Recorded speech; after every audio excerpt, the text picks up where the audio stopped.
ones, and let's see what we might use for that. In this case, I might come in here. I'm not going to make an accurate selection at the moment. Oops, actually, let me do these things, but I'm just going to need a basic selection. I'm using the quick selection tool here.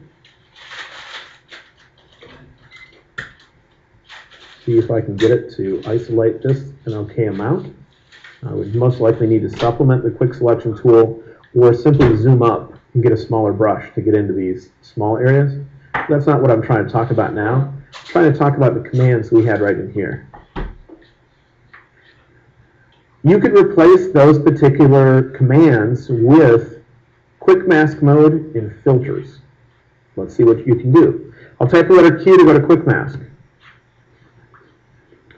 If I go to the filter menu,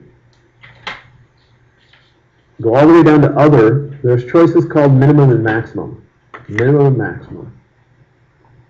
When I use maximum, let's see what happens. I'm just going to bring up this little slider, and you'll notice my selection, indicated by where the red stuff begins, is getting bigger. That's the same as choosing expand. Makes your selection bigger. The difference is you have a preview, and you don't have to just type in a number. You can move a slider and see it change. So you can get away from thinking about numbers. The opposite of maximum is minimum.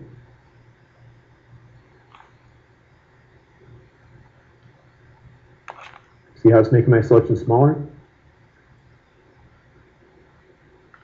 So if you need a preview, in order to figure out exactly how much that would be, feel free to use minimum and maximum. They were found under filter, and then all the way down under other.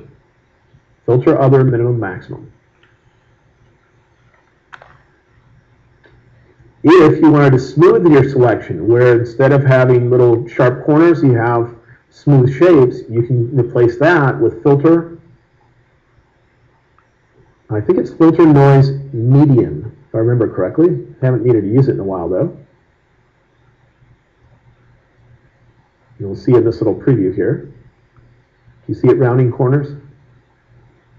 The higher you bring it, the more roundy it is. But the difference is you got a preview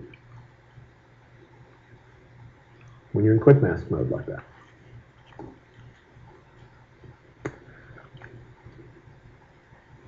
And if you want to feather a selection and you want to do it with quick mask mode, go over here and just use blur, Gaussian blur.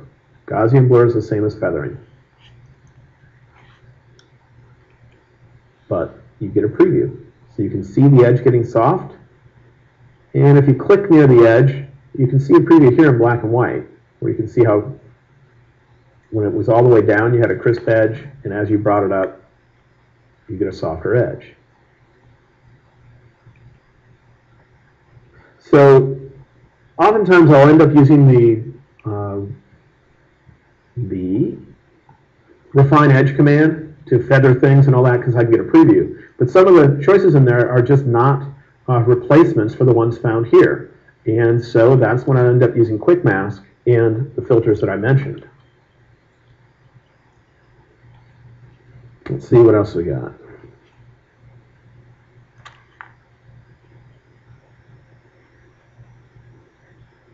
Well, I think that's good to get started with quick mask.